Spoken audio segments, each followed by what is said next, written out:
who's been leading, and you never know where he's been, do you? You don't just know where he's been. All right.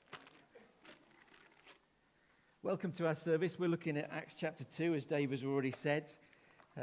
If you've got a Bible, please do open it to that passage. Acts chapter 2, we're looking at verses 42 to 47. We're a little bit echoey.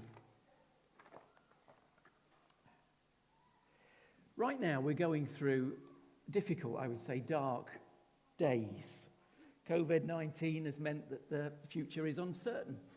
We're in the middle of a pandemic. We've seen what it's done in the past. We don't really know what it's going to do for the future.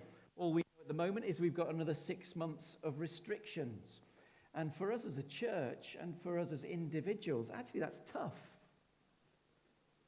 I think for some of us, this will be a time when our faith deepens, when we stop relying on other people and actually alone we go with God and we deepen the faith that we've got. But for others, I think this is going to be a time when their faith will fracture and fail.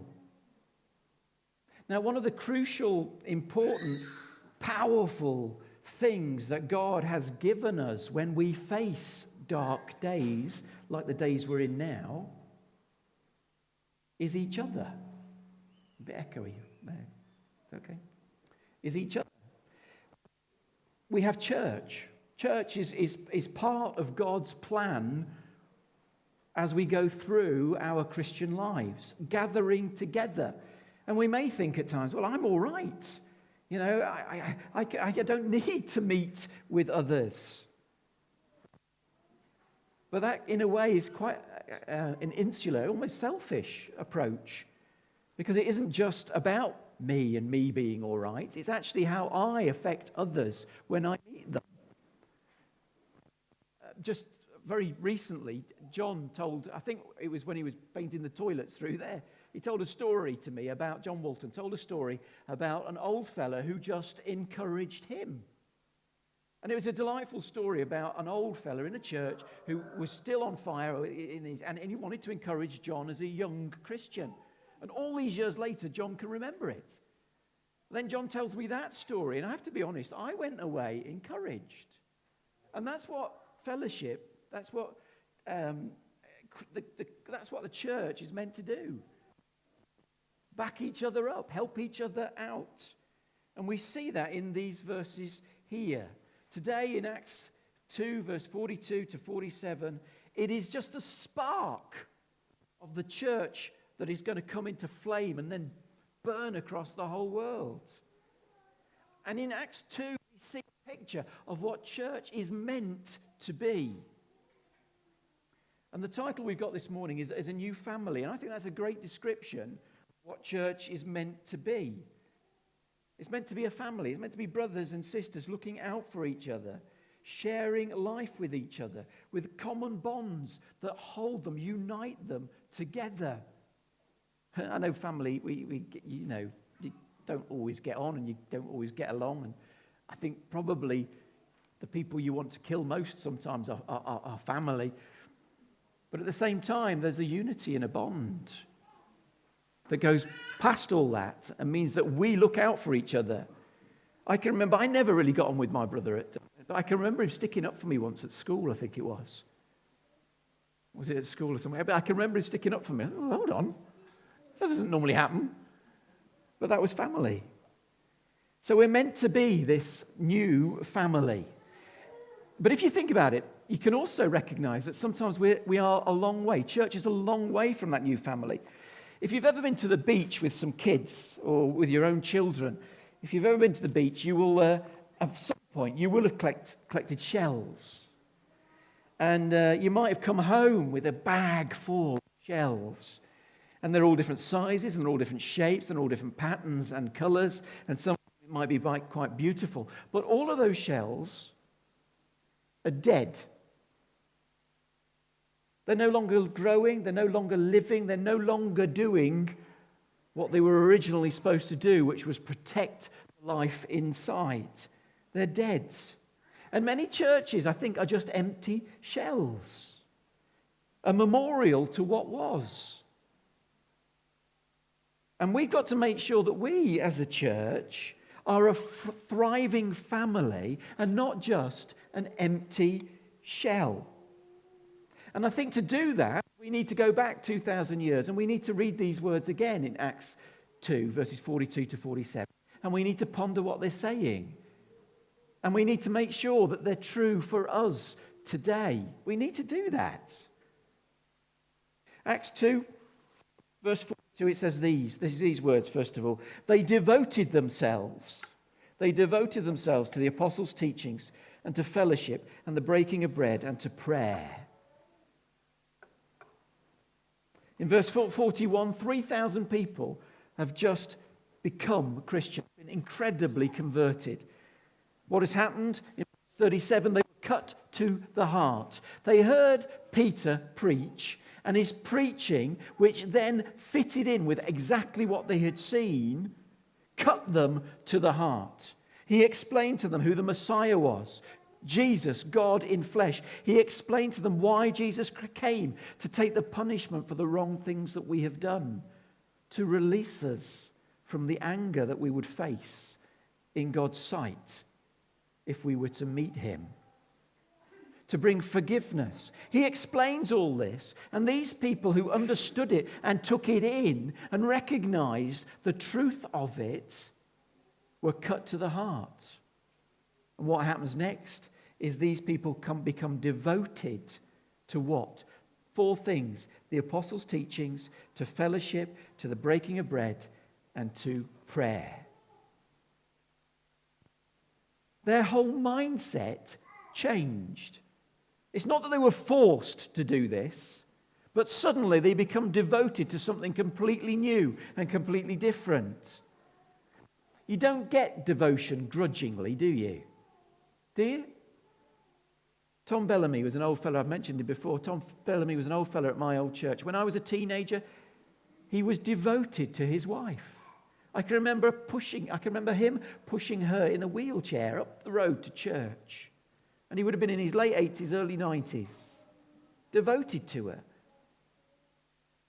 If you go up to Elspeth's parents, so we have a granddad, that's my dad who's just over there, and we have a grandpa, that's Elspeth's dad. Now Elspeth's dad's kind of devoted. Now it doesn't take over his life, but he's devoted to his train set.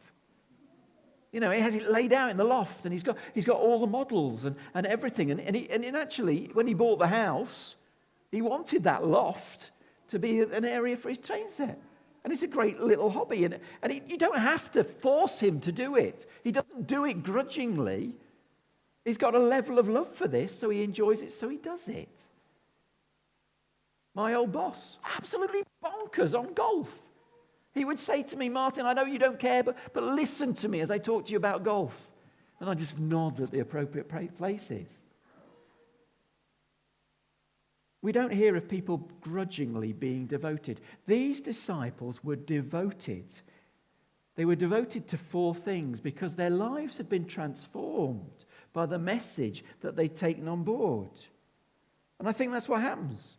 The first believers, their lives were transformed by the gospel, and secondly, they were empowered by the Holy Spirit.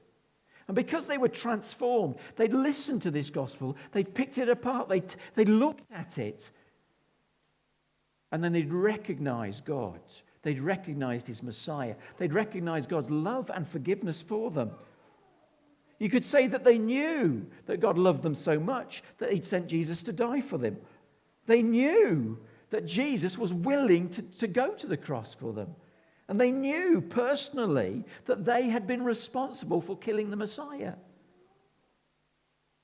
Their lives then had been transformed by what they knew. So they don't have to be grudgingly acting out the Christian life. They were devoted to it. But not only were they transformed by the gospel, they were also empowered by the Holy Spirit. They had God's Spirit living within them, encouraging them, challenging them, helping them. They had hope, they had forgiveness, they had freedom. They had freedom from guilt. They knew that they had God's blessing. These people were transformed. And because of that, because of all they knew and because of all they had a devotion to God that meant that they wanted to listen to the teaching. They wanted to be together. They wanted to break bread. They wanted to pray. At the end of the service, I'm going to ask Noah to play a song. Not the end of the service yet, by the way, just in case you were thinking, oh, great. At the end of the service, I'm going to ask Noah to play a song, and it's the song, I'm Lost in Wonder. Because I think, actually, as Christians, that's meant to be a defining quality of who we are. We never lose the fact. We never lose the wonder of what God has done for us. It thrills us. I'm lost in wonder, I'm lost in love, I'm lost in praise forevermore.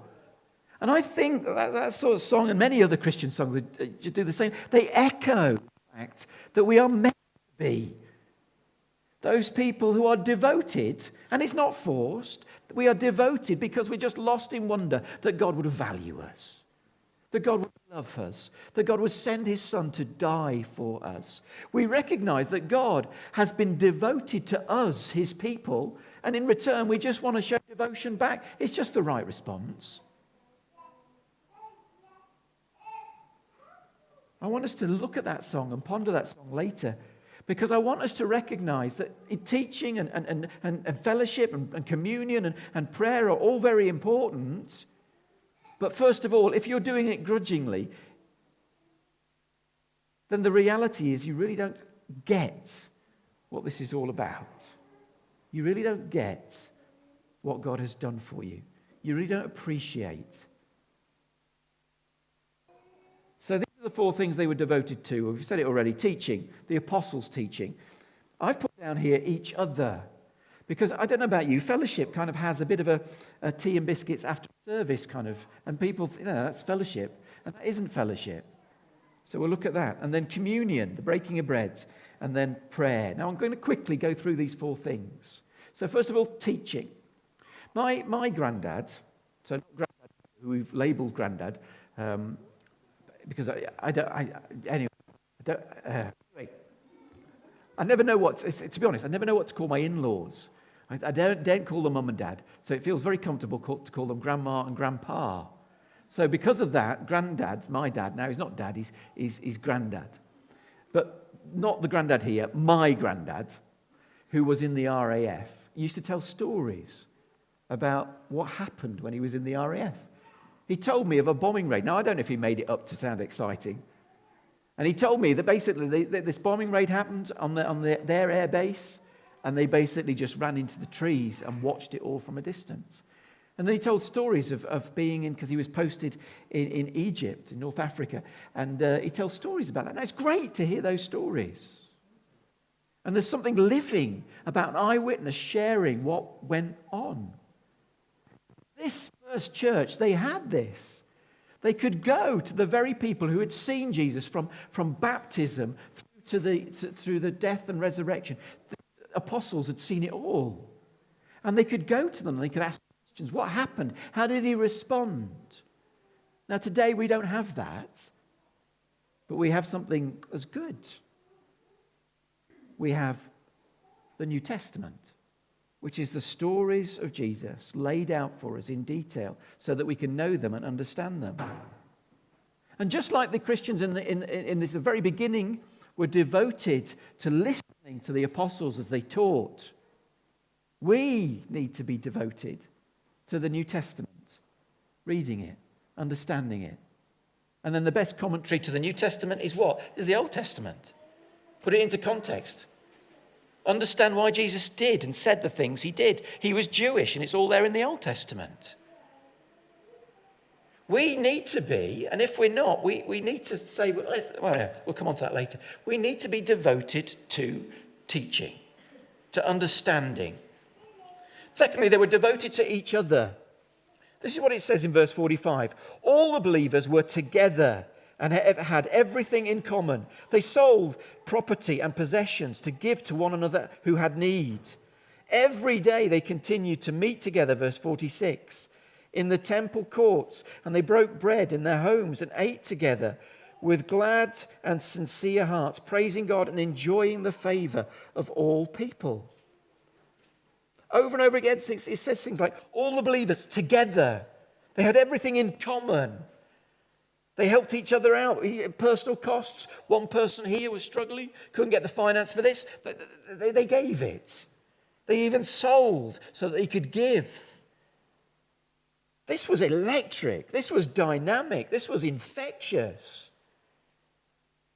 This is a long, long, long way away from a formal, lifeless, legalistic version of church that many will settle for. The meetings were only a tiny part. The fellowship here is the word koinonia, and it means they're just having everything in common. I like that idea. We have everything in common. We share what we have. Actually, we've been brought up in a very individualistic culture, haven't we? We keep what we've got to ourselves. But actually, what this example was that actually we just shared what we had with each other. I don't think that means being reckless or silly, but it means looking out for each other. And then other people wanted to join. And it says this in verse 47. And the Lord added to their number daily those who were being saved. Well, they would, wouldn't they? This is such an electric, a dynamic, infectious environment that people will want to join, will want to be part of it. And the third thing that they were devoted to was communion. This group of believers, these new believers, came together, and it seems that they just had a meal together. And as part of that meal, at the end of that meal, they remember the Lord by taking bread, breaking it, and having a little simple communion service. This is what it says in verse 46. Every day they continued to meet together in the temple courts. They broke bread in their homes and ate together. Later on, in 1 Corinthians 11, Paul kind of puts structure together to the communion service. There's this act of communion. But right here, there wasn't structure in place. So they did what came naturally. And they did it out of sincere hearts and motivated by praise. And later on in 1 Corinthians 11, Paul has to deal with people who aren't doing it out of sincere hearts and aren't motivated by praise. And that's when he puts structure in place for this little communion service. But right here, this is just their response as devoted individuals to what they know of the teachings of Jesus. And then the final of the four things is prayer. Now, if you read it here, it doesn't actually say much about how they prayed. For the other three, it kind of tells you in the following verses how that looked. But in the fourth one here, when it says they prayed, it doesn't tell us how they prayed. But it does tell us they were devoted to it. And I would imagine that if they're like anybody else, prayer is hard work. But I also imagine because they were so devoted in all the other areas, they made sure that they prayed. I noticed something else as well. When Jesus was on earth, these were his priority areas. And they are now the church's priority areas. He taught them. He invested hours teaching his disciples. That's the teaching element. He lived with them day in and day out. He shared his life with them. That's the fellowship element. He prayed. They came to him and said, well, we've seen how you pray. Teach us to pray like that. And then also, we're told that he longed. He longed for that moment when they had communion together, just before he gave his life. He longed for sharing this little service that demonstrated exactly what he was going to do in giving his life. The priorities of the church were also, I think, the priorities of Jesus. And the priorities of 2,000 years ago should actually be our priorities today. They became a separate culture to the world around. They were so different to the world around. They weren't really a subculture that just divided itself off. They were a counter-culture. They stood there as what was completely different to counter the culture of the world around. In a world that looked after number one, they looked after each other. In a world that focused on itself, they looked to Christ. They had a deep spiritual bond and a unity and a love for each other like family. They weren't falling out over things that didn't matter. We're good at that, aren't we? I'm not saying you and me, I'm talking church generally. We are very good at falling out about things that do not matter. We're very good at kicking off and making a molehill into a huge mountain. We need to get back to this model. They weren't falling out with each other because they were united on the really big things. They were desperate to know more. That's teaching. They were desperate to be together. That's fellowship.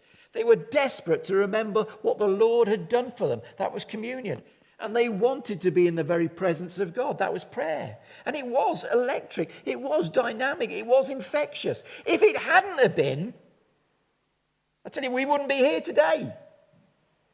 And for the church to be here tomorrow and the day after, now it will be, because God raises his church up. But the churches that survive and don't become just empty shells are the churches that are wanting to know more, teaching, are devoted to fellowship, are remembering the Lord in communion, and are those who are seeking God's face in prayer. This is what church is meant to be in Acts 2. This is the prototype that we're all meant to look at and say, yeah, that's how it's supposed to be. And then when we see that we've drifted off, we're meant to pull ourselves back to this. Now you may think, right, well, we've got to commit ourselves then to more teaching, more fellowship, more communion, more prayer. We've got to focus in on those things. And I would say no. We need actually to focus in on Christ so that we get that love back. Because when we've got the love back, it's natural that we are devoted to teaching and fellowship and communion and prayer. Have you ever, I'm sure you have, you've been to the seaside and you put your head through one of those pictures where it's, a silly picture, maybe a man, a muscle man or a clown or bathing beauty or something like that, and you put your head through. And then maybe you have a photograph taken. And many of us have done that, haven't we? Okay. Some people have done that. We've done it as a family, haven't we? All right. Now, many of us put our faces in the picture. And the photograph then that we take, or when we stand back and look, it's humorous because the body does not fit with the head. And that's funny. A bald 52-year-old man sticks his head through the hole, and what's underneath the hole is a bikini-clad beauty. And it doesn't fit.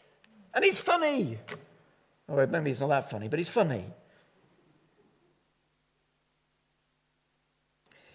If we could put Christ as the head of our local body, this church of these believers, would people laugh at the misfitting body? Do you get what I'm saying? Or would they stand in awe because the face fits the body? That's how it needs to be. And we don't get it back by saying, right, more teaching, and make sure everybody's there. We're doing teaching at 7:30. You better be there. You don't get it back like that. You get it back by everybody in the church realizing what Jesus Christ has done for them. When we were enemies, he planned before eternity to allow himself to be nailed on a cross. When we were his enemies, his body was torn apart so that we could be rescued and brought back to him. As his blood was shed and his life was being given up, he said, Father, forgive them. They don't know what they're doing. He poured out love and forgiveness and devotion to those who are his children. And it is just the right response. to want to be taught and understand and know more, to want to be together with others that know more, to want to remember what he did for us, what he's done for us, and then just to spend time in his presence in prayer. We don't get it back. We don't get back to being the church of Acts 2 by focusing on teaching and fellowship and communion and prayer.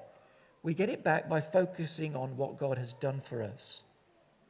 The devotion of the church in Acts 2 comes from the gratitude of recognizing all that God has done for them. And I would want us to have that devotion, for us to recognize what God has done for us.